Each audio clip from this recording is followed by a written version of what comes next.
Can I rant for like a minute? So this is something that like annoys the crap out of me is when people apply for a property, tour, go through the whole process, you review their application, and then you're like, all right, your application is accepted or approved. We'll get you set up. You got to pay your deposit. And we'll set you up in the system, you pay your deposit. And they're like, oh, deposit. Can I pay my deposit next week?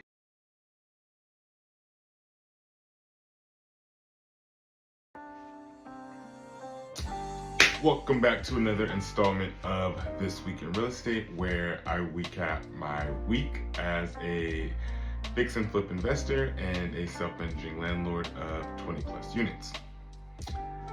Hopping into it, I am for sure connecting plumbing issues to Mercury retrograde, because there was another 2 issues with plumbing this week.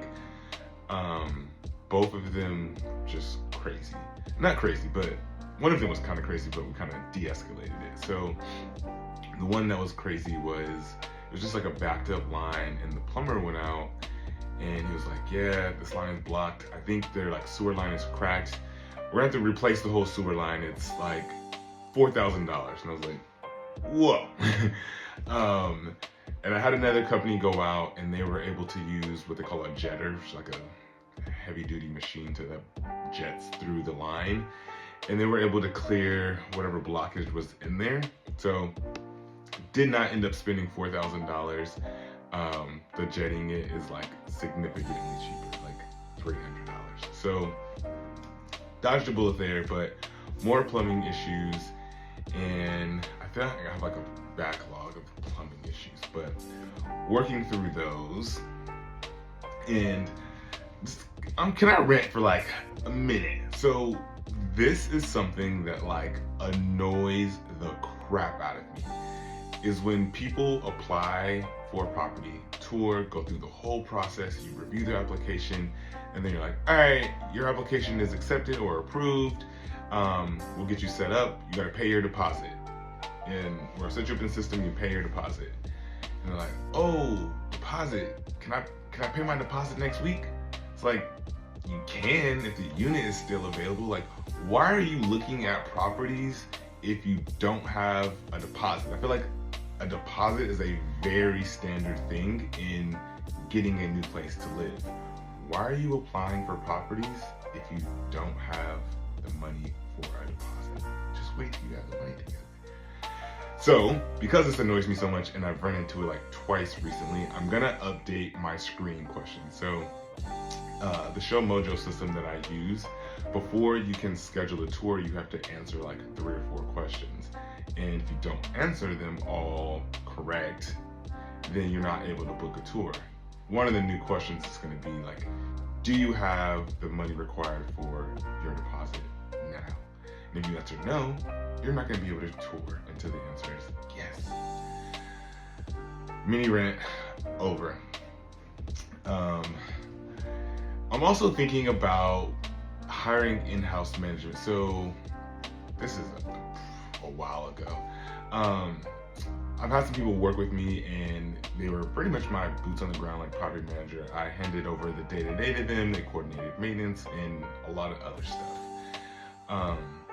One lady just didn't work out. I didn't like her style. Like, I felt like she wasn't communicating enough for me and was trying to kind of do her own thing. And then the other lady, she was younger, and I feel like we just weren't aligned on like the expectations of the role. So she's like, yeah, it's not for me. Cool, no harm, no foul. But I think I'm ready to hire someone else and bring them in full time for management. So I'm gonna start working on that, looking at resumes, like that whole process. I actually hate it doing that, but it's one of those things you just gotta do. So gonna do that. On the other side of the business, where we renovate properties, the Buckroe Beach House, we had an engineer go out. So we didn't pass our framing inspection last week. The inspector said we need to have an engineer come out, write a letter about the structure. So the engineer went out this week and took a look at everything. So we should be getting his letter back hopefully by the mid part of the week, and hopefully what he says is good enough for the inspector, and we can start drywalling inside of the Buckroe Beach House. What else? So while we have like this downtime at the Buckroe Beach House, instead of just kind of like losing the time, we've gone to the outside. So we redid the siding. I picked like a lighter tan color, beach tan, white trim, maybe like a bluish door, that kind of vibe. So siding started, probably done. And then we had to re-pour the porch. It was like a cracked concrete. So re-poured that as well. The Suffolk duplex, that one started upstairs. We needed to frame in some closets and do some drywall work up there. So we started rolling on that one last week. So nice to have some progress made there. And what we've all been waiting for, we got an offer on one of our properties on the market. It's our Portsmouth duplex. We finished this property a while ago because it's been on the market for a hot second. But we got an offer on this property, and in it being on the market so long, like I started like just thinking. I think a lot about houses and stuff literally all the time, but I was thinking about like, why isn't this property selling? And then I thought about, and it kind of came up with some things, right? The buyer for that type of property is really niche, like niche, whatever you want to call it. Just based on like the cash flow that would come from it and how it's set up. So I think just this duplex in general has helped me redefine my buy box. And if you've never heard the term buy box, is like the criteria for properties that you buy. I don't think I'll be buying any more multifamily properties with the intention of selling them. Or I will really set my expectations around the time on market to get them sold. Just a number of things and thinking through that. So this one is actually pretty cool, something that I've like never experienced before.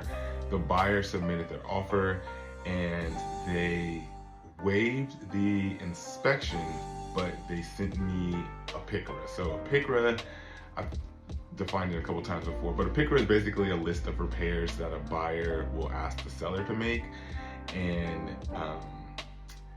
they can agree, not agree. Like the seller can agree or not agree on doing those things. So this buyer waived their inspection contingency, but sent me a PICRA with their offer. So, and a lot of the stuff that they want on their PICRA is like a drop in the bucket.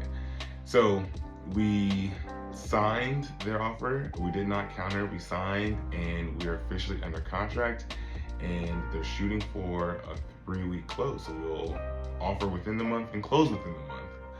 We'll see if that happens. It's very rare that it does, but happy to have it under contract, happy to be getting one off the books. And I'm also working on getting another property like off the books, out of hard money, and refinance that one. So talked to a lender this week, paid for appraisal. So getting that refi process underway. I've actually had that for a while, so we'll be moving on that as well. But if you have any questions or comments about anything you heard, feel free to reach out with a message or drop a question in the comment. And until next week, that was This Week in Real Estate.